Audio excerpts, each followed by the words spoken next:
15년간 숨겨진 진실이 당신의 일상을 찾아온다면 당신은 어떻게 하시겠습니까? 오늘의 사연은 한 꽃집 주인이 딸을 잃게 한 가해자가 교장이 되어 자신의 옆으로 이사온 충격적인 이야기입니다.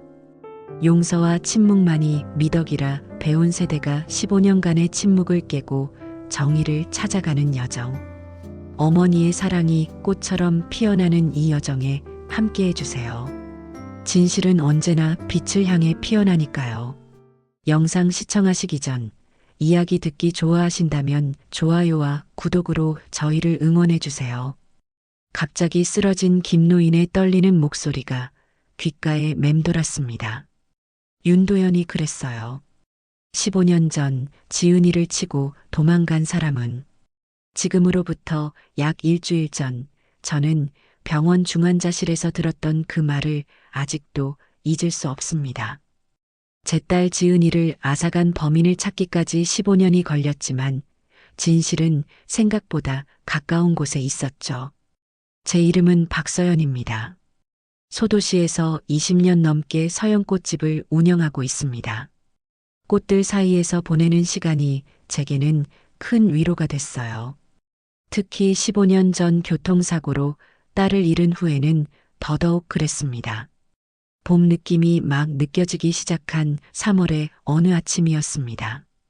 제가 꽃을 정성스레 다듬고 있을 때 문이 거칠게 열렸죠. 윤도현 교장이었습니다. 6개월 전 지역 명문 사립고등학교의 교장으로 부임한 인물이었어요. 박 씨, 이 화환은 제가 주문한 게 맞나요? 윤도현의 목소리는 언제나 쌀쌀하고 무례했습니다. 그의 손에는 제가 전날 밤늦게까지 정성 들여 만든 화환이 들려 있었죠. 네, 주문하신 대로 만들었습니다만. 이게 제가 원한 색감인가요? 분명히 더 진한 보라색이어야 한다고 했는데 이건 거의 핑크색 아닙니까? 저는 입술을 깨물며 고개를 숙였습니다. 이미 3번이나 다시 만든 화환이었습니다. 윤도현의 까다로운 요구사항은 점점 심해지고 있었어요. 죄송합니다. 다시 만들어 드릴게요. 윤도현이 화환을 꽃집 카운터 위에 거칠게 내려놓았습니다. 그 순간 저는 그의 특이한 걸음걸이에 시선이 고정됐어요. 오른쪽 다리를 약간 끌며 걷는 절뚝거림. 매번 그 모습을 볼 때마다 이상한 불안감이 밀려왔습니다. 요즘 젊은 세대들은 색감 구별도 제대로 못하나 보죠? 이런 실력으로 어떻게 20년을 꽃집 운영했는지 모르겠네요. 교장으로서 학교 행사에 쓸 화환인데 체면이 있지 않겠습니까? 윤도현은 꽃집을 둘러보며 콧방귀를 뀌었습니다. 낡은 화분들, 오래된 냉장고, 구석에 쌓인 흙 묻은 화분들. 그의 눈에는 이 모든 것이 형편없어 보이는 듯했죠. 더 신경 쓰겠습니다. 저는 작업대 앞에 다시 섰습니다. 윤도현이 떠나지 않고 제 뒤에서 모든 동작을 지켜보는 것이 느껴졌어요. 마치 저를 시험하듯이 또는 괴롭히기라도 하는 것처럼 말이죠. 단골이니까 이번만 봐드리는 거예요. 저는 묵묵히 꽃을 다시 손질했습니다. 속으로는 10번도 더 숫자를 세며 감정을 누르고 있었어요. 하나, 둘, 셋. 이것이 제가 화를 참는 방법이었습니다. 그때 꽃집 문이 열리며 반가운 얼굴이 들어섰습니다. 서울에서 인권 변호사로 일하는 제 아들 주영이었어요. 명절을 앞두고 내려온 참이었죠. 엄마 일하느라 바쁘셨군요. 주영의 얼굴을 보는 순간 제 마음이 한결 가벼워졌습니다. 주영은 윤도현을 발견하고 공손하게 고개를 숙였죠. 안녕하세요, 교장 선생님. 윤도현의 태도가 미묘하게 달라졌습니다. 인권 변호사인 주영 앞에서는 조금 전과 다른 모습이었어요. 아, 주영 씨. 명절 연휴 시작이라 일찍 내려왔네요. 네, 어머니 얼굴 좀 뵈러 왔습니다. 주영의 시선이 제 붉어진 손과 흐트러진 작업대를 향했습니다. 그리고 윤도현이 들고 있는 화환으로 향했죠. 주영의 표정이 차가워졌어요. 어머니, 이 화환 몇 번째 다시 만드시는 거예요? 제가 대답하기 전에 윤도현이 끼어들었습니다. 아니, 그냥 조금 더 신경 써서 해달라는 거지. 두 번째입니다. 품질에 대한 정당한 요구를 했을 뿐인데요. 주영이 한 걸음 다가섰습니다. 변호사다운 날카로운 눈빛이었어요. 교장 선생님, 우리 어머니는 이 동네에서 20년 넘게 꽃집을 운영하셨어요. 단골 손님들은 어머니 솜씨를 인정하시고요. 혹시 다른 이유라도 있으신가요? 윤도현의 표정이 굳었습니다. 그는 화환을 다시 집어들며 퉁명스럽게 대답했죠. 뭐, 어쨌든 됐습니다. 다음에 올게요. 윤도현이 꽃집을 나서는 순간, 저는 그의 특이한 걸음걸이에 시선이 고정됐습니다. 오른쪽 다리를 약간 끌며 걷는 그 절뚝거림에 가슴이 철렁 내려앉았습니다.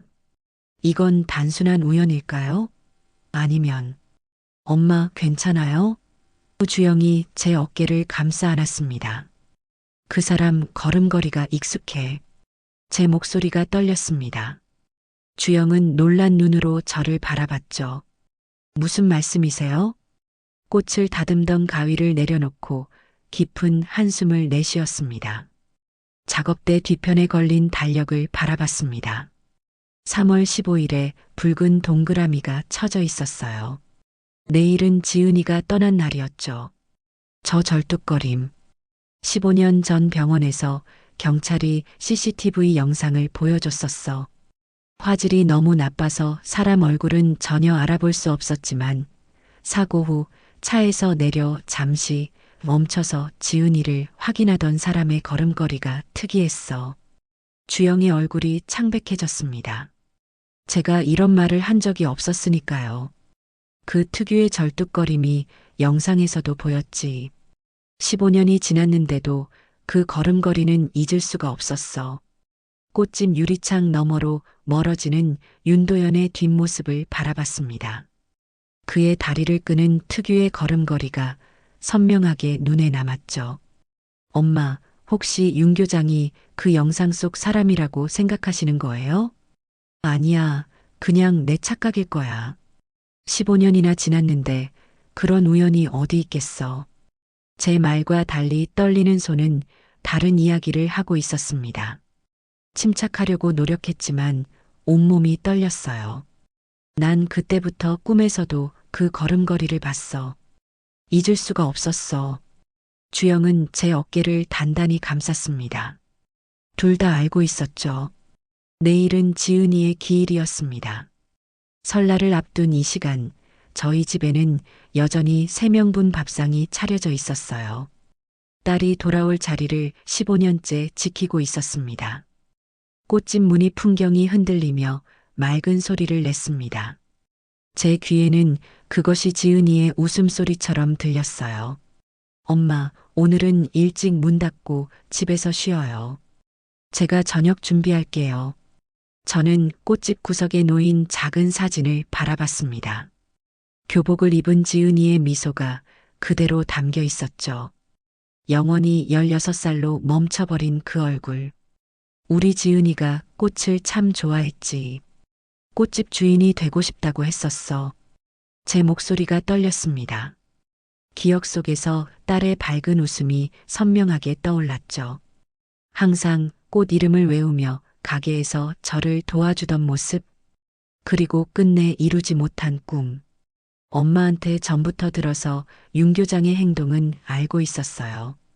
주영이 작업대 위에 있는 제 스마트폰을 집어들었습니다.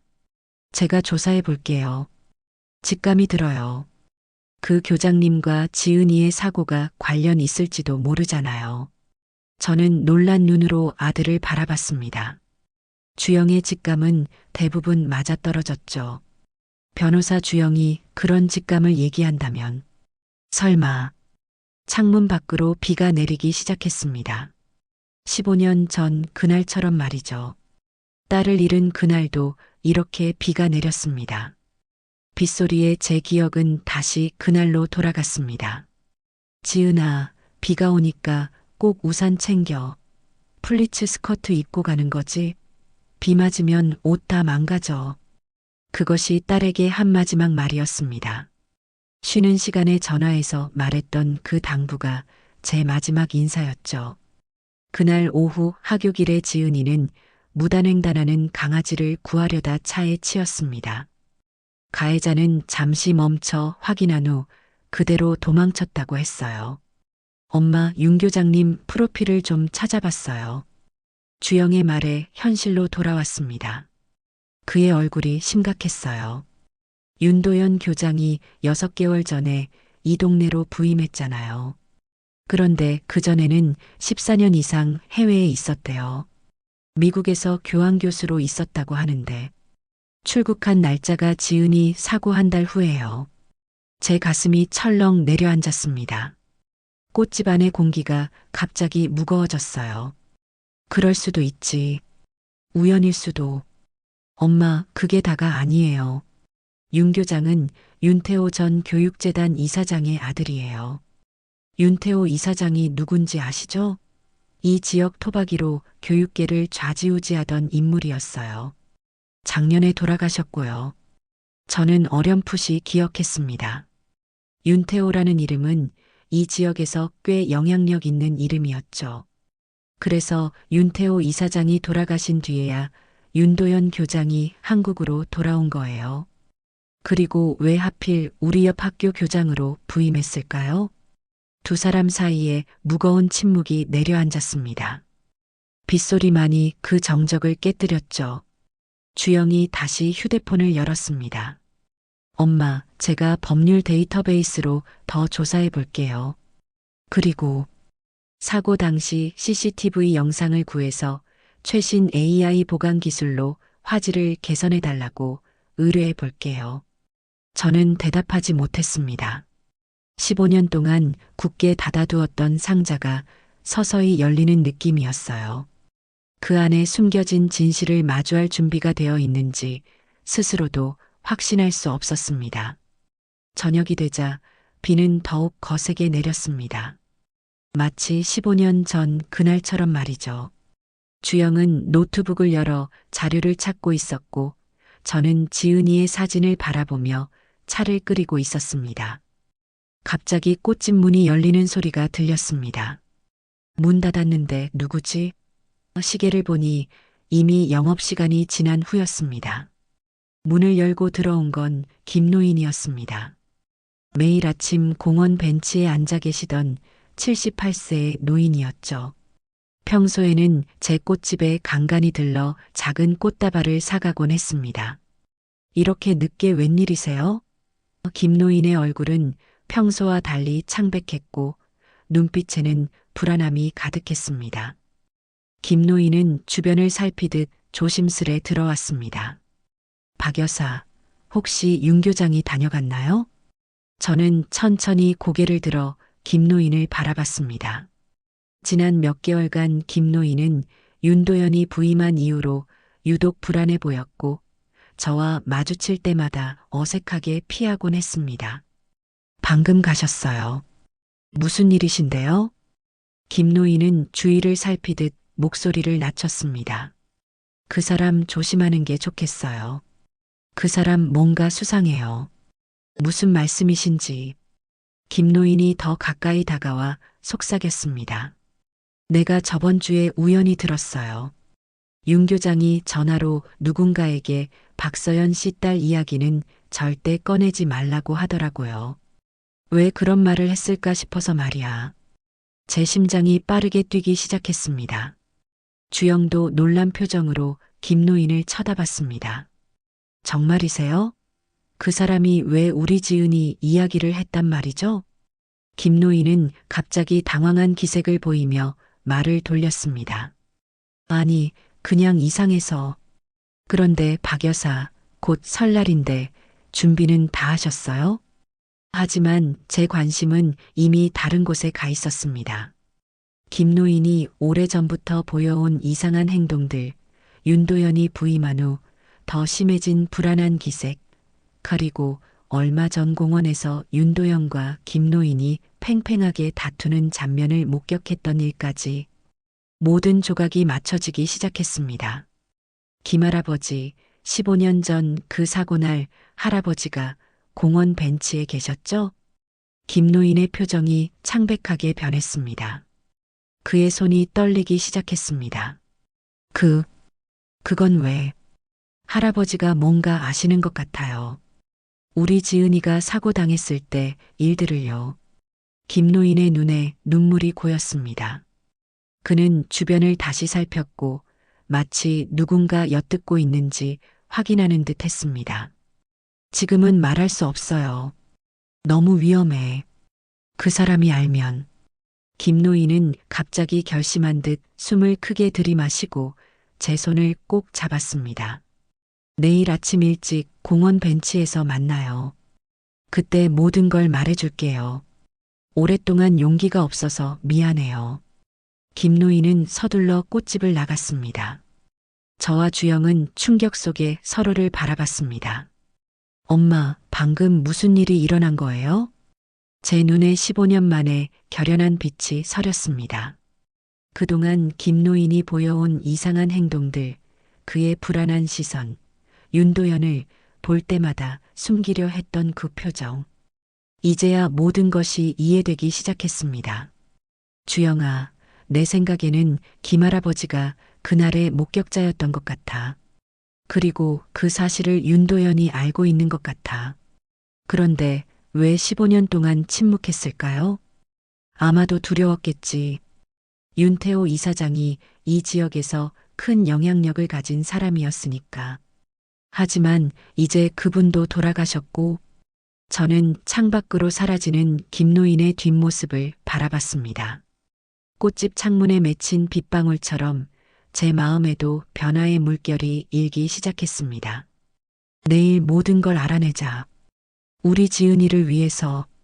비는 더욱 거세게 내렸습니다. 마치 15년 전 그날처럼 말이죠. 그날 밤 저는 쉽게 잠들지 못했습니다. 꽃집 주인으로 20년을 살아오면서 마음에 쌓인 슬픔은 시든 꽃보다 버리기 어렵다는 걸 알았지요. 창 밖으로 여전히 빗소리가 들려왔습니다. 빗방울이 지붕을 두드리는 소리는 마치 누군가의 발자국처럼 규칙적이었죠. 엄마, 자요? 주영이 조용히 방문을 열었습니다. 그의 손에는 노트북이 들려 있었죠. 잠이 안 와서 지은이 생각하고 있었어. 주영은 제 곁에 앉았습니다. 노트북 화면에는 복잡한 파일들이 펼쳐져 있었죠. 엄마, 제가 법무법인 데이터베이스로 윤도현 교장님을 조사해 봤어요. 그런데 더 이상한 점이 있어요. 제 눈이 커졌습니다. 저는 평생 컴퓨터와 친하지 않았지만 아들의 능력을 신뢰했지요. 뭐가 이상한데? 윤도현 교장이 영국으로 출국한 게 지은이 사고 정확히 한 달 후예요. 그리고 CCTV 영상 화질 개선 결과가 오늘 밤에 도착했어요. 주영이 노트북 화면을 제게 보여주었습니다. 흐릿했던 영상이 훨씬 선명해진 모습이었어요. 이 사람 봐요, 엄마. 사고 직후에 차에서 내린 사람. 절뚝거리는 걸음걸이가 보이시죠? 저는 숨을 멈추었습니다. 심장이 거세게 뛰기 시작했지요. 화면 속 인물의 얼굴은 여전히 선명하지 않았지만 그 특이한 걸음걸이는 명확했습니다. 오른쪽 다리를 끄는 듯한 절뚝거림. 윤 교장님의 걸음걸이와 정말로 비슷해요. 제 손이 떨리기 시작했습니다. 15년 동안 꿈에서도 수없이 본 그 걸음걸이. 이제 그것이 누구의 것인지 알게 된 순간이었지요. 설마 그 사람이. 주영은 조용히 고개를 끄덕였습니다. 99% 확신해요, 엄마. 그가 지은이를 친 뺑소니 운전자예요. 제 머릿속에서 기억의 조각들이 맞춰지기 시작했습니다.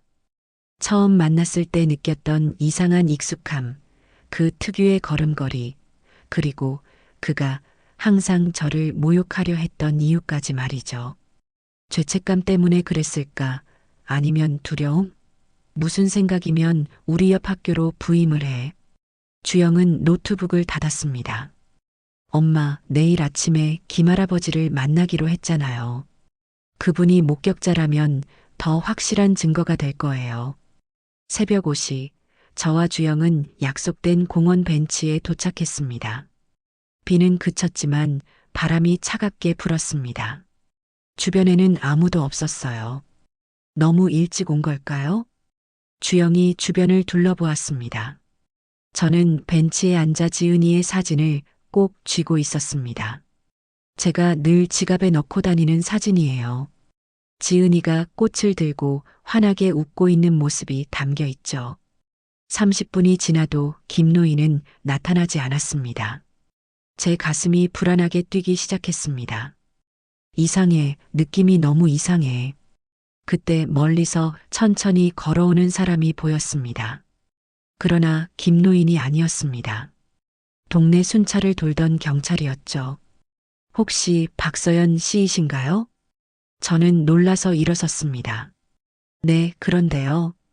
김영석 할아버지 쪽에서 연락이 왔습니다. 할아버지께서 갑자기 쓰러지셔서 병원으로 이송 중이세요. 여기 계실 거라고 박서연 씨를 찾아달라고 하셨습니다. 저와 주영은 충격에 빠졌습니다. 김노인이 쓰러졌다니요. 바로 어제 그와 이야기를 나눈 후에 어느 병원으로 가셨나요? 시립종합병원입니다. 할아버지께서 중요한 말씀이 있다며 박서연 씨를 꼭 만나야 한다고 하셨답니다.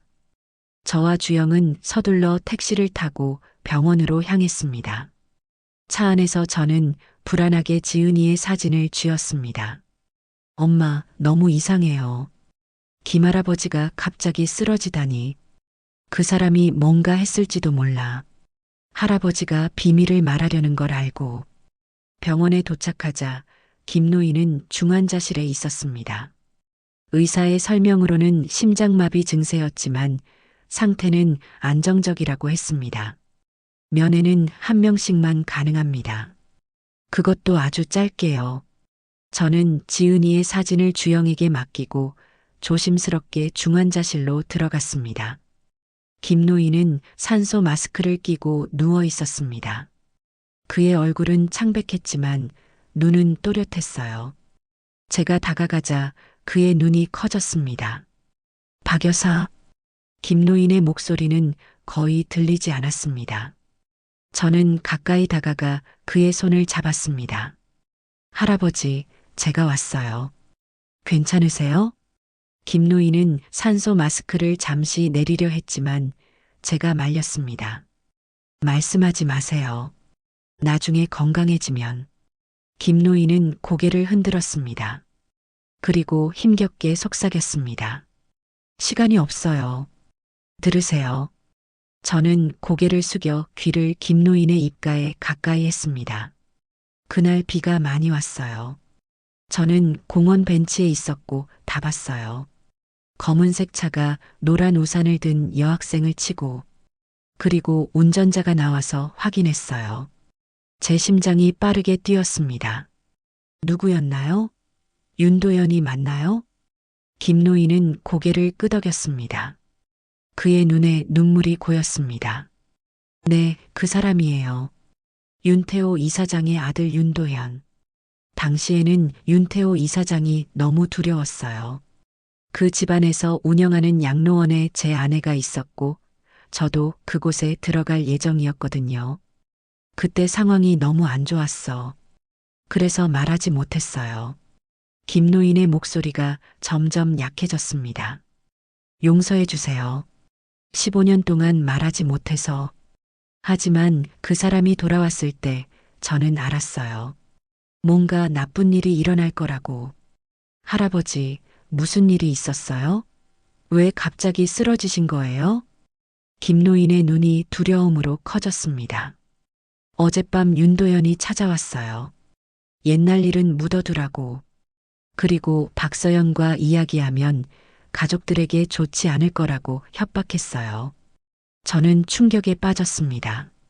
윤도현이 이미 김노인을 찾아갔다니요. 그래서 오늘 아침에 너무 스트레스 받고 무서워서 가슴이 아프기 시작했어요. 죽기 전에 꼭 이 말을 전해야 한다고 생각하고 정신을 꽉 잡았어요. 그래서 전화할 수 있었어요. 김노인의 손이 제 손을 꽉 쥐었습니다. 이제 제가 법정에서 증언할게요. 저는 두렵지 않아요. 윤태호는 죽었고 저도 얼마 남지 않았어요. 제 눈에 눈물이 고였습니다. 할아버지, 감사해요. 15년 동안 그 비밀을 혼자 간직하셨을 텐데. 김노인은 미소 지으려 했지만 산소 마스크 때문에 잘 보이지 않았습니다. 이제 지은이를 위해서 진실을 말할 시간이에요. 너무 미안해. 간호사가 들어와 면회 시간이 끝났다고 알렸습니다. 저는 김노인의 손을 한 번 더 꼭 잡고 밖으로 나왔습니다. 주영이 복도에서 기다리고 있었습니다. 어떠셨어요? 할아버지가 뭐라고 하셨어요? 저는 깊은 숨을 내쉬었습니다. 이제 확실해. 윤도현이 지은이를 친 사람이야. 김할아버지가 다 봤대. 그리고 윤도현이 어젯밤에 할아버지를 협박했던 거야. 주영의 얼굴이 분노로 물들었습니다. 이건 범죄예요. 증인 협박이라니. 당장 경찰에 신고해야 해요. 저는 고개를 끄덕였습니다. 제 눈에는 이제 슬픔 대신 단단한 결의가 깃들어 있었습니다. 그래, 경찰서로 가자. 이제 모든 증거가 있어. 병원을 나서는 길, 저는 주영으로부터 지은이의 사진을 돌려받았습니다. 그리고 조용히 사진을 바라보며 중얼거렸습니다. 지은아, 이제 진실을 찾았어. 너를 위해 끝까지 싸울게. 병원에서 나온 저와 주영은 일단 자료를 정리하러 집으로 향했습니다. 김노인의 증언으로 모든 조각이 맞춰지기 시작했습니다. 택시 안에서 주영이 휴대폰을 보며 말했습니다. 엄마, 김할아버지가 협박받았다는 증거도 있으면 더 확실할 텐데요. 집에 도착하자 어둠이 깊게 내려앉고 있었습니다. 저는 지은이의 사진을 조심스럽게 거실 선반 위에 올려놓았습니다. 주영은 노트북을 열어 김노인의 증언을 정리하기 시작했습니다. 엄마, 내일 아침 일찍 경찰서에 가서 이 모든 증거를 제출해요. 김할아버지의 협박 사실도 추가해서요. 저는 차를 끓이며 고개를 끄덕였습니다. 갑자기 현관 초인종이 울렸습니다. 밤 9시가 넘은 시간이었습니다. 누구지? 주영이 문을 열자 윤도현이 서 있었습니다. 검은색 우산을 들고 있었고 평소와 다른 날카로운 눈빛이었습니다. 주영은 깜짝 놀라 뒤로 물러섰습니다. 어머니와 잠시 이야기하고 싶습니다. 저는 차분히 앞으로 나섰습니다. 무슨 일로 오셨나요? 이런 늦은 시간에. 윤도현은 집 안으로 들어오려 했지만 제가 단호하게 막아섰습니다. 결국 그는 현관에 서서 말을 이었습니다. 김영석 할아버지와 만나셨다고 들었습니다. 그 할아버지 나이가 많으셔서 기억이 정확하지 않아요. 오래전 일을 자꾸 혼동하시는 분이죠. 그의 목소리는 부드러웠지만 눈빛은 차가웠습니다. 제가 교육자로서 한 가지 조언을 드리자면 옛일을 다시 들추는 것은 모두에게 좋지 않습니다. 학교에서도 우리는 학생들에게 과거의 잘못보다 미래를 바라보라고 가르치지요. 저는 그의 얼굴을 똑바로 바라보았습니다. 15년 동안 찾아 헤맨 그 사람, 딸을 치고 도망간 그 사람이 지금 교육자의 권위를 빌려 과거를 덮으라고 말하고 있었습니다. 윤 교장님, 교육자라면 진실을 가르쳐야 하지 않을까요? 제 딸이 죽어가는 순간에도 그 자리를 떠난 사람이 교육자의 이름으로 진실을 숨기라니요. 윤도현의 표정이 굳어졌습니다. 박 여사님, 오해가 있으신 것 같은데 김할아버지에게도 같은 말씀을 하셨나요? 옛날 일은 묻어두라고요? 그리고 가족들에게 좋지 않을 것이라고 협박하셨죠? 윤도현의 얼굴이 창백해졌습니다. 그는 주변을 살폈습니다. 그건 할아버지가 오해하신 겁니다. 제가 그런 의도로 말한 게 아니라. 이때 주영이 휴대폰을 들고 앞으로 나섰습니다. 지금 이 대화는 모두 녹음되고 있어요. 교장 선생님. 증인 협박도 범죄입니다. 윤도현은 한 걸음 물러섰습니다. 그의 눈에 분노가 번쩍였습니다. 이봐요, 젊은 양반, 좋은 변호사가 어떤 것인지 아십니까? 이 지역에서는 저희 가문의 영향력을 무시할 수 없을 텐데요. 제가 한 걸음 앞으로 나섰습니다. 제 눈에서 눈물이 흘렀지만 목소리는 단단했습니다. 제 딸의 이름은 박지은입니다. 당신의 위선을 법정에서 밝힐 겁니다. 윤도현은 주먹을 꽉 쥐었다가 풀었습니다. 그리고 낮은 목소리로 말했습니다. 마지막으로 충고하겠습니다. 이 일은 여기서 끝내세요. 그럼 모두에게 좋을 겁니다. 그는 돌아서서 빗속으로 사라졌습니다. 그의 절뚝거리는 걸음이 빗속에서 희미하게 보였습니다. 문을 닫고 난 후 저는 벽에 기대어 주저앉았습니다. 주영이 저를 부축했습니다. 엄마, 괜찮아요? 그 사람이, 정말 그 사람이 우리 지은이를. 주영은 저를 꼭 안았습니다. 이제 증거가 더 확실해졌어요. 이 녹음본도 있고요. 그날 밤 저는 지은이의 방에 들어가 앉았습니다. 15년 동안 손대지 않은 그대로의 방이었습니다. 책상 위에는 지은이가 마지막으로 그리던 꽃 스케치가, 침대 옆에는 일담한 식물 도감이 있었습니다. 지은아, 엄마가 드디어 찾았어. 그 사람을. 그런데 왜 이렇게 가슴이 아픈지 모르겠구나. 저는 지은이의 베개를 안고 조용히 눈물을 흘렸습니다. 창문 밖으로 빗소리가 들려왔습니다. 다음 날 아침, 주영의 대학 후배인 민지가 찾아왔습니다. 인터넷 언론사에서 일하는 기자였습니다.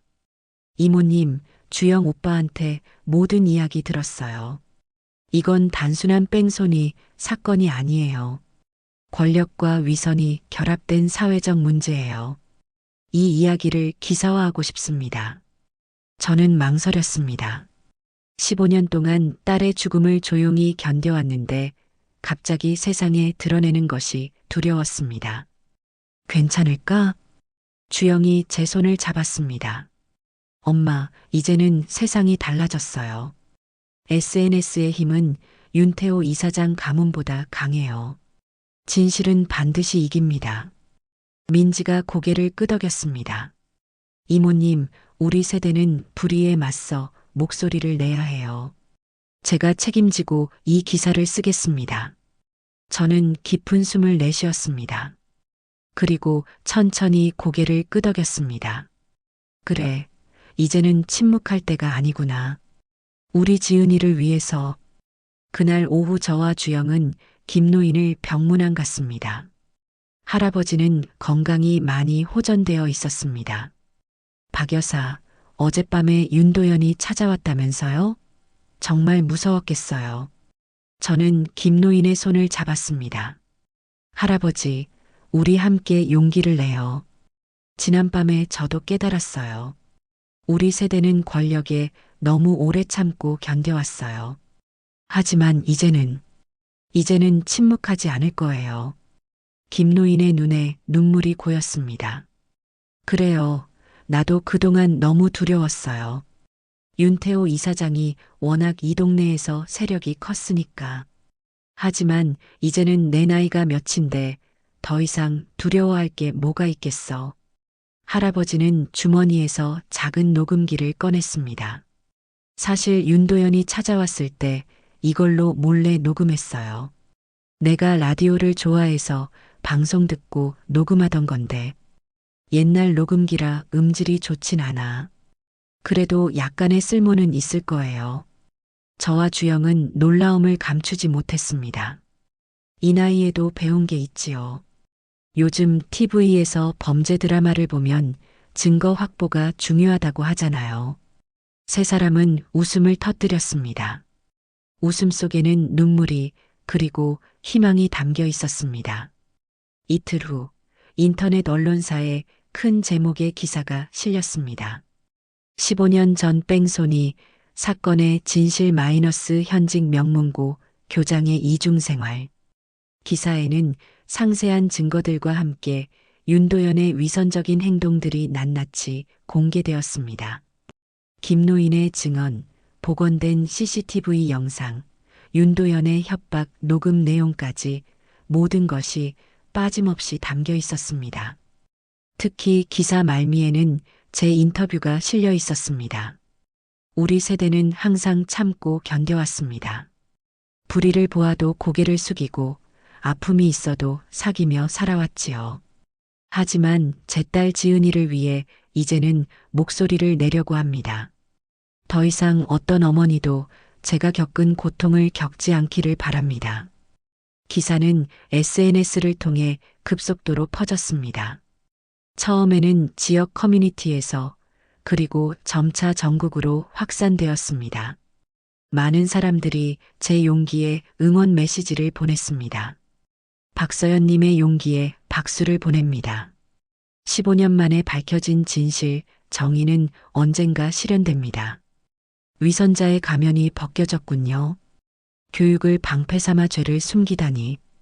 동네 이웃들도 하나둘씩 제 꽃집을 찾아 응원의 메시지를 전했습니다. 평소 말 한마디 나누지 않던 사람들도 이제는 따뜻한 인사를 건넸습니다. 박 여사, 용기 내줘서 고마워요. 우리 동네에 이런 사람이 있었다니. 우리가 뭐라도 도울 일 없을까요? 함께 싸워요. 한 주가 지나자 윤도현이 교장으로 있던 학교에서도 공식 입장을 발표했습니다. 그를 교장직에서 직위해제하고 피해자, 가족에게 사과문을 전달한다는 내용이었습니다. 그러나 윤도현은 여전히 잘못을 인정하지 않았습니다. 오히려 변호사를 통해 명예훼손이라며 저와 언론사를 고소한다는 입장을 발표했습니다. 이 소식을 들은 저는 꽃집 앞에서 심호흡을 했습니다. 지은아, 내 이름으로 시작된 이 싸움, 엄마가 꼭 끝까지 할게. 그날 저녁 제가 꽃집 문을 닫으려는 순간 윤도현이 나타났습니다. 그러나 이번에는 혼자가 아니었습니다. 지역 방송사의 카메라와 마이크가 그를 따라다니고 있었습니다. 윤도현은 제 앞에서 카메라를 의식한 듯 공손하게 고개를 숙였습니다. 박 여사님, 오해가 있었습니다. 제가 정말 그런 일을 했다면 용서를 구합니다. 하지만 진심으로 기억이 나지 않습니다.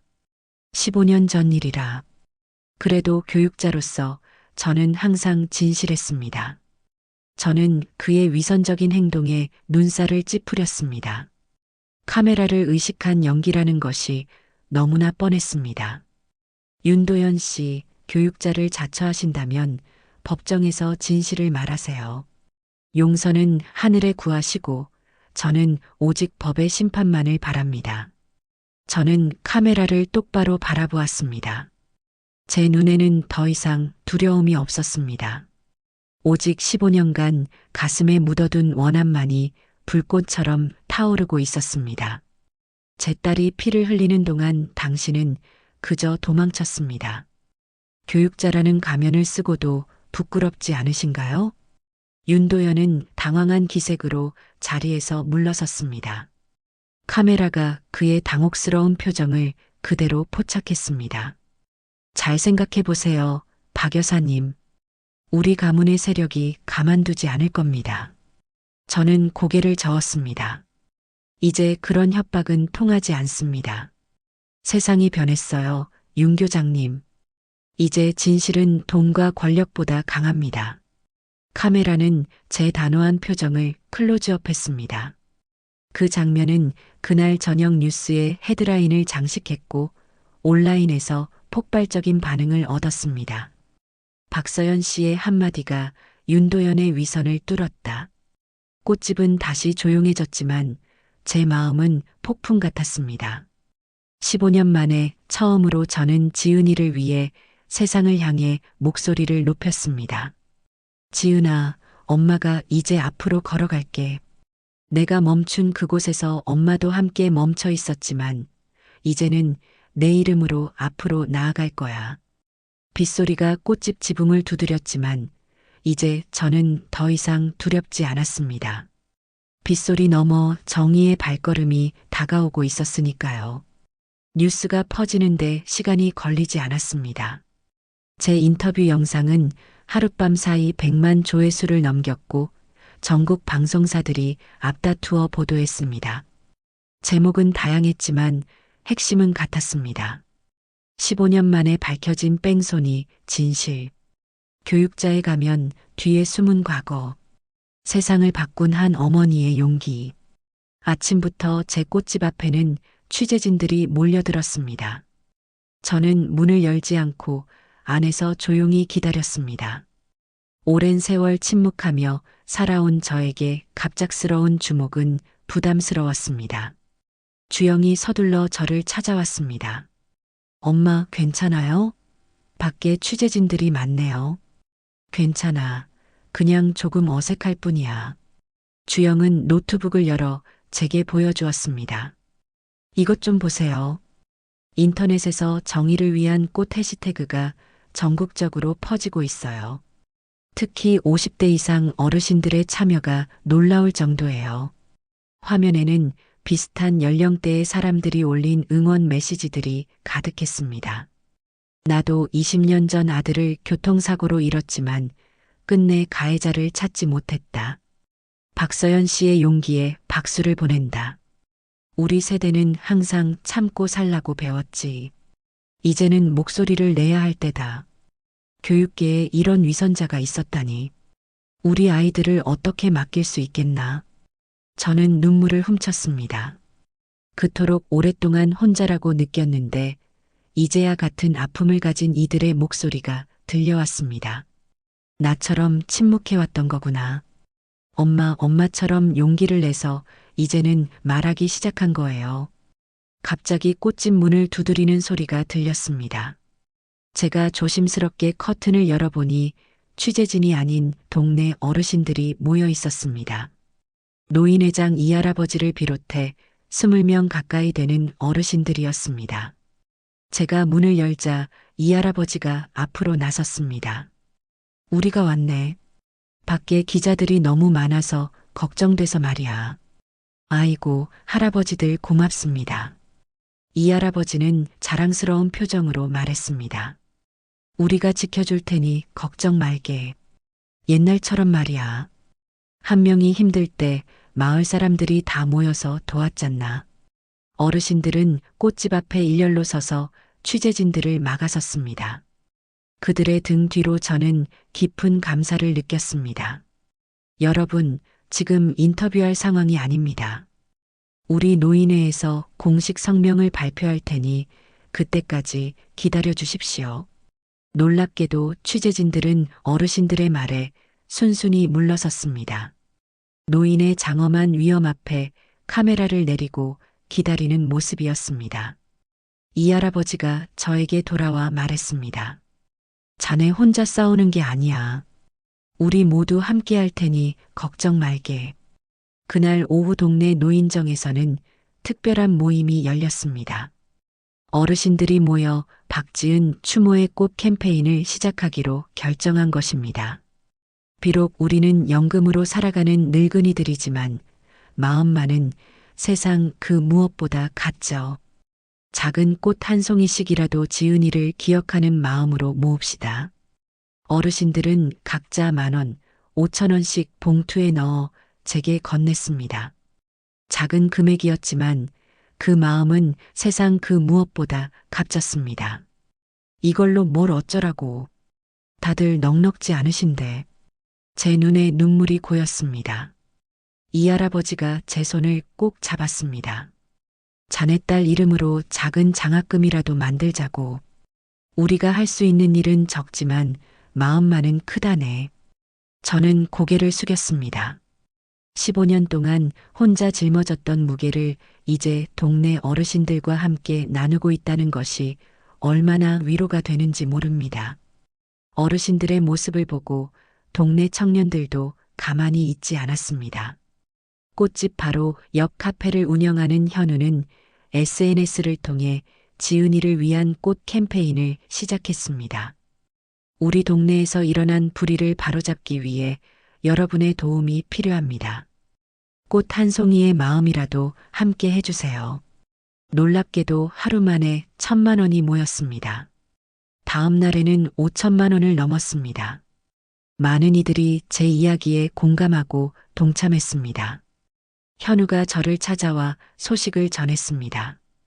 박 여사님, 믿기 힘드실 거예요. SNS 캠페인이 전국으로 퍼졌어요. 이제는 연예인들도 동참하고 있어요. 저는 놀라움을 감추지 못했습니다. 어쩌면 좋지. 이렇게 많은 사람들이. 현우는 환하게 웃었습니다. 저희도 지은이 누나의 이야기에 가슴이 아팠어요. 비록 만난 적은 없지만 이제 지은이 누나의 이름은 영원히 기억될 거예요. 그날 저녁 저는 김노인을 찾아갔습니다. 할아버지는 이미 퇴원해 집에서 쉬고 있었습니다.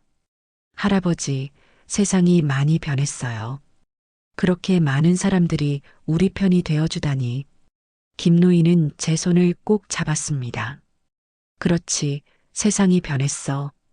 이제는 진실을 말하는 게 더 중요한 세상이 됐어. 할아버지의 눈에 눈물이 고였습니다. 내가 좀 더 빨리 용기를 냈더라면. 저는 할아버지의 손을 꼭 잡았습니다. 그런 말씀 마세요. 할아버지 덕분에 이제라도 진실이 밝혀졌잖아요. 한편 윤도현의 상황은 매우 달라졌습니다. 학교에서 쫓겨난 그는 언론의 집중 포화를 막고 있었습니다. 그의 집 앞에도 취재진들이 몰려들었고 과거 그의 행적들이 하나둘 밝혀지기 시작했습니다. 특히 충격적인 것은 15년 전 사고 이후 윤태호 이사장 가문이 경찰 수사를 방해했다는 증거가 드러난 사실이었습니다. 윤태호 이사장이 당시 지역 경찰서장과 가까운 사이였고 수사 자료가 의도적으로 누락되었다는 증언까지 나왔습니다. 전국 뉴스에서는 이런 내용을 상세히 보도했습니다. 윤태호 이사장 가문의 권력 남용이 15년 전 교통사고, 은폐에도 사용된 것으로 밝혀졌습니다. 경찰은 재수사에 착수했으며 저는 이 모든 소식을 조용히 지켜보았습니다. 이제 진실은 더 이상 숨길 수 없게 되었습니다. 마침내 윤도현이 경찰에 소환되었습니다. 출석하는 길에 그는 취재진들에게 둘러싸였습니다. 이번 일은 오해입니다. 저는 교육자로서 그러나 더 이상 그의 위선적인 말은 먹히지 않았습니다. 사람들은 그를 비난했고 심지어 윤태호 이사장 가문이 다른 구성원들도 그와 거리를 두기 시작했습니다. 검찰은 윤도현에 대한 구속영장을 청구했습니다. 혐의는 도주치사, 증거인멸, 그리고 증인 협박까지 모든 증거가 그를 향하고 있었습니다. 소식을 들은 저는 묵묵히 하지만 단단하게 지은이의 사진을 바라보았습니다. 지은아, 이제 진실이 밝혀지고 있어. 사람들이 내 이름을 기억하고 있어. 그날 저녁 지은이의 꽃재단 설립을 위한 첫 번째 모임이 열렸습니다. 동네 어르신들, 청년들, 그리고 온라인으로 모금에 참여했던 사람들의 대표들이 모였습니다. 현재까지 모금된 금액은 1억 3천만 원입니다. 이 중 일부는 교통사고 피해자 가족 지원에, 나머지는 어린이 교통안전 교육에 사용될 예정입니다. 저는 이 모든 것이 꿈만 같았습니다. 15년 동안 고립되어 있던 제가 이제는 커다란 공동체의 중심에 서 있었습니다. 이 할아버지가 제 어깨를 토닥였습니다. 자네 딸이 이렇게 많은 사람들의 마음을 움직였네. 지은이가 정말 자랑스러워할 거야. 저는 미소 지었습니다. 제 눈에는 더 이상 절망만 있지 않았습니다. 이제 그곳에는 희망과 결의가 담겨 있었습니다. 다음 날 아침, 저는 오랜만에 지은이의 방 정리를 시작했습니다. 15년 동안 손대지 않았던 방이었습니다. 하지만 이제는 달랐습니다. 지은이의 유품들을 정리해 재단 사무실에 전시할 계획이었습니다. 지은아, 이제 내 방은 많은 사람들에게 희망을 주는 공간이 될 거야. 저는 지은이의 책, 노트, 사진들을 조심스럽게 상자에 담았습니다. 그리고 마지막으로 지은이의 일기장을 발견했습니다. 저는 조심스럽게 그것을 펼쳤습니다. 마지막 페이지에는 지은이의 꿈이 적혀 있었습니다. 난 꽃집 주인이 되어서 사람들에게 위로를 주고 싶어. 엄마처럼 꽃을 통해 마음을 전하는 사람이 될래. 특히 슬픈 사람들에게 꽃으로 희망을 전하고 싶어. 저는 그 글을 읽고 한참을 울었습니다. 그리고 문득 결심했습니다. 지은아, 내 꿈은 이루어질 거야. 그날 오후 저는 재단 설립 회의에서 새로운 제안을 했습니다. 지은이의 꽃 재단에서 원예학과 학생들을 위한 장학금을 만들고 싶어요. 특히 꽃 테라피를 통해 아픈 이들을 돕겠다고 약속하는 학생들에게요. 제 딸의 꿈이 다른 아이들을 통해 계속되길 바랍니다. 모두가 감동하여 박수를 쳤습니다. 지은이의 꿈이 이제 다른 이들의 현실이 될 것이었습니다. 한편 검찰은 윤도현에 대한 구속영장을 발부받았습니다. 그는 결국 체포되어 구치소에 수감되었습니다. 온 나라의 이목이 집중된 재판이 시작되었습니다. 첫 공판 날 저는 법정에 앉아 있었습니다. 윤도현은 더 이상 당당한 교장의 모습이 아니었습니다. 구치소 생활로 수척해진 그는 고개를 숙인 채 법정에 들어섰습니다. 저는 그를 바라보며 이상한 평온함을 느꼈습니다. 더 이상 증오나 분노가 아니었습니다. 그저 오랜 여정의 끝을 보는 듯한 고요함이었습니다. 검사가 기소 내용을 낭독했습니다. 피고인 윤도현은 2010년 3월 15일 피해자 박지은을 차로 치고 도주하여 사망에 이르게 한 혐의를 받고 있습니다. 또한 15년간 증거를 인멸하고 증인을 협박한 혐의도 있습니다. 윤도현의 변호인은 혐의를 부인했습니다. 피고인은 기억이 명확하지 않다고 주장합니다. 15년이 지난 일이라 확신할 수 없으며, 그러나 검찰은 강력한 증거들을 제시했습니다. 복원된 CCTV 영상, 김노인의 증언, 윤도현의 협박 녹음, 그리고 결정적으로 윤도현이 운전하던 차량 부품의 페인트 흔적과 지은이의 교복에 묻은 도료가 일치한다는 국과수의 감정 결과까지. 재판장이 윤도현에게 물었습니다. 피고인은 어떻게 답변하겠습니까? 법정이 조용해졌습니다. 모두의 시선이 윤도현에게 집중되었습니다. 그는 천천히 일어섰습니다. 그의 목소리가 떨렸습니다. 저는 모든 혐의를 인정합니다. 법정의 술렁임이 일었습니다. 윤도현은 계속 말했습니다. 15년 전 저는 피해자를 차로 치고 도망쳤습니다. 겁이 났고 제 미래가 걱정됐습니다.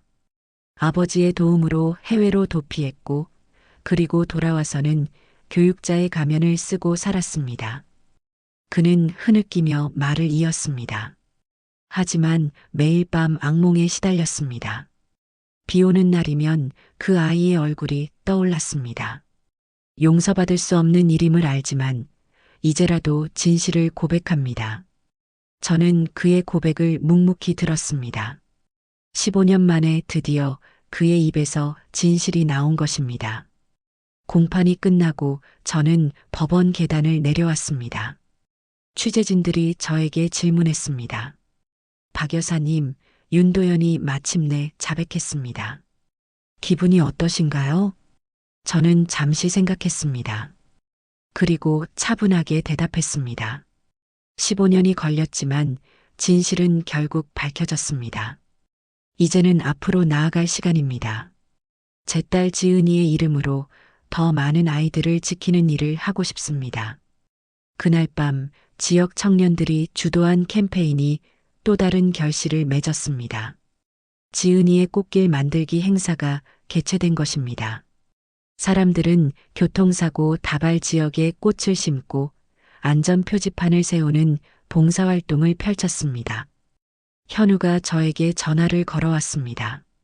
박 여사님, 오늘 300명이 넘는 자원봉사자들이 모였어요. 모두 지은이 누나의 이야기에 감동받은 사람들이에요. 저는 감동의 말을 잇지 못했습니다. 눈물만 흘렀습니다. 정말 고마워요. 저희가 고맙죠. 박 여사님이 용기를 내서 목소리를 높이지 않았다면 이런 변화는 없었을 거예요. 판결이 내려진 날이었습니다. 법원 계단은 사람들로 가득 찼습니다. 뉴스 카메라, 취재진들, 그리고 정의를 지지하기 위해 모인 동네 사람들까지 모두 이 순간을 지켜보고 있었습니다. 피고인 윤도현에게 특정범죄 가중처벌법상 도주치사죄로 징역 8년, 증인 협박죄로 징역 1년 총 9년을 선고합니다. 판사의 망치 소리가 법정에 울려 퍼졌습니다. 저는 자리에 가만히 앉아 있었습니다. 숫자는 중요하지 않았습니다. 90년을 선고해도 1000년을 선고해도 돌아오지 않을 딸이었으니까요. 법정을 나서는 저에게 기자들이 몰려들었습니다. 한 기자가 질문했습니다. 윤도현 씨를 용서하셨습니까? 저는 잠시 생각했습니다. 그리고 솔직하게 대답했습니다. 용서는 아직 말하기 이릅니다. 하지만 더 이상 미움에 갇혀 살고 싶지는 않습니다. 그 미움이 절 15년 동안 올가매고 있었으니까요. 이제는 그 에너지를 다른 곳에 쓰고 싶습니다. 다른 아이들을 지키는 일, 다른 부모들의 슬픔을 함께 나누는 일에요. 제 말은 TV를 통해 전국으로 퍼져나갔습니다. 홀로 투쟁에 정의를 이룬 어머니의 이야기는 많은 이들에게 큰 울림을 주었습니다. 법원을 나서는 길, 한 노인이 저에게 다가왔습니다. 낯선 얼굴이었습니다. 저는 10년 전에 딸을 뺀 손이 교통사고로 잃었습니다. 그때는 아무도 제 말을 들어주지 않았지요. 박 여사님 덕분에 이제는 제 이야기를 할 용기가 생겼습니다. 감사합니다. 저는 그 노인의 손을 잡았습니다. 말없이 그저 손을 꼭 잡아주었습니다. 그 손에는 같은 아픔을 겪은 이들만이 알 수 있는 깊은 연대감이 담겨 있었습니다. 한 달 후 지은이의 꽃재단 공식 출범식이 열렸습니다.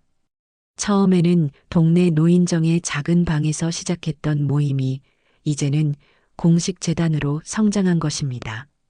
출범식장은 많은 사람들로 가득 찼습니다. 기부에 참여한 시민들, 자원봉사자들, 그리고 비슷한 아픔을 가진 부모들까지. 저는 이 모든 것이 꿈만 같았습니다. 이 모든 것이 가능한 이유는 여러분 덕분입니다. 처음에는 동네 어르신들의 작은 연금에서 시작된 모금이 이제는 전국의 시민들이 함께하는 큰 움직임이 되었습니다. 저는 이 할아버지를 비롯한 노인의 어르신들을 향해 고개 숙여 인사했습니다. 그들의 눈에도 자랑스러운 빛이 어려 있었습니다. 출범식이 끝나고 많은 이들이 저에게 인사를 건넸습니다. 특히 지은이와 비슷한 나이에 자녀를 잃은 부모들이 저를 찾아왔습니다. 저희도 함께하고 싶습니다. 저희 아이의 이름도 기억되기 원해요.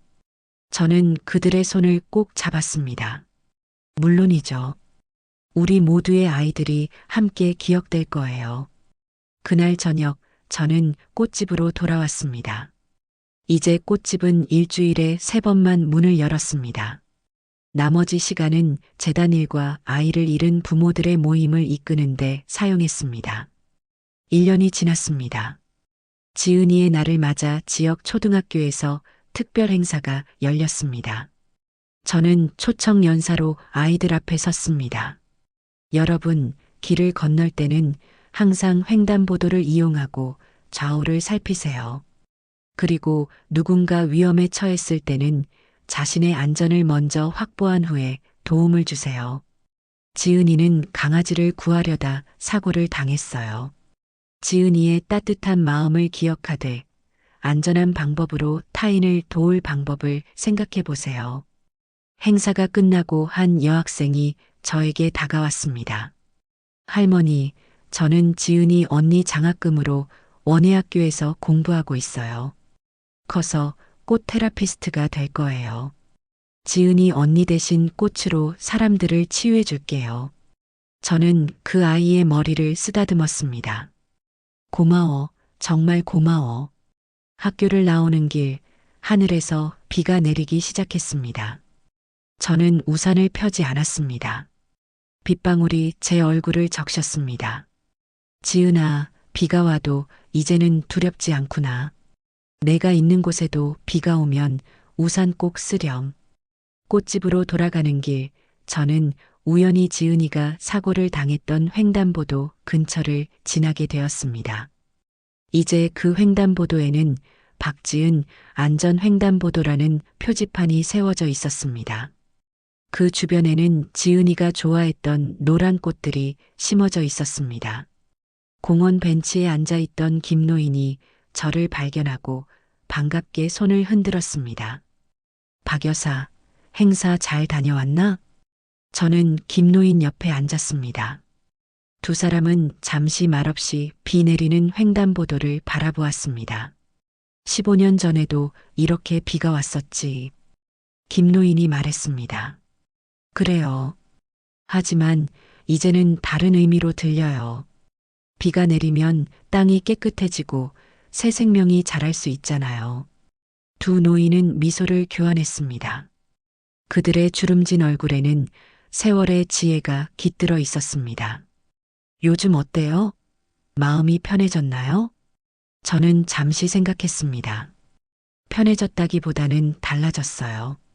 이제는 지은이를 생각하면 눈물만 나는 게 아니라 자랑스러움도 함께 느껴요. 그 아이의 이름으로 이렇게 많은 일들이 일어나고 있으니까요. 김노인은 고개를 끄덕였습니다. 그래요. 지은이는 행복할 거예요. 이렇게 훌륭한 어머니를 두어서 버스가 도착했고 김노인은 일어섰습니다. 다음 주 모임에서 봐요. 내가 직접 기른 꽃도 가져갈게요. 저는 할아버지를 배웅하고 다시 걷기 시작했습니다. 비는 계속 내리고 있었지만 제 걸음은 가벼웠습니다. 집에 도착한 저는 습관처럼 지은이의 방으로 향했습니다. 하지만 이제 그곳은 더 이상 손대지 않은 성역이 아니었습니다. 재단 사무실에 전시할 유품들을 정리하고 남은 물건들만 간직한 평범한 방이 되어 있었습니다. 저는 침대에 앉아 창밖을 바라보았습니다. 비가 창문을 두드리는 소리가 들렸습니다. 지은아, 오늘은 내 생일이구나. 31살이 되었어. 엄마는 내가 31살의 모습을 상상해봐. 키도 더 크고 더 예뻐졌겠지. 꽃집 주인이 되어 많은 사람들에게 위로를 주고 있을지도 모르겠구나. 저는 벽에 걸린 지은이의 사진을 바라보았습니다. 16살의 모습으로 영원히 멈춘 그 얼굴. 하지만 괜찮아. 내가 걸어가지 못한 길을 다른 아이들이 대신 걷고 있으니까. 내 이름으로 공부하는 원예학과 학생들, 내 이름을 기억하며 안전 횡단보도를 건너는 아이들. 저는 서랍에서 작은 케이크를 꺼냈습니다. 매년 지은이의 생일마다 준비하는 작은 의식이었습니다. 촛불을 켜고 노래를 불렀습니다. 사랑하는 지은아, 생일 축하해. 노래를 마치고 저는 촛불을 불었습니다. 그리고 속삭였습니다. 이제 엄마도 앞으로 걸어갈게. 내가 멈춘 곳에서 나도 함께 멈춰 있었지만 이젠 내 이름으로 계속 나아갈 거야. 밤이 깊어갔습니다. 빗소리가 점점 잦아들었습니다. 저는 창문을 열었습니다. 비가 그친 후에 상쾌한 공기가 방 안으로 들어왔습니다. 제 손에는 새로 핀 꽃 한 송이가 들려 있었습니다. 지은이가 가장 좋아했던 노란 장미였죠. 그 꽃은 마치 모든 상처와 아픔을 이겨내고 피어난 희망처럼 빛나고 있었습니다. 그리고 저는 알았습니다. 슬픔도, 분노도, 원망도 언젠가는 꽃처럼 아름다운 무언가로 피어날 수 있다는 것을요.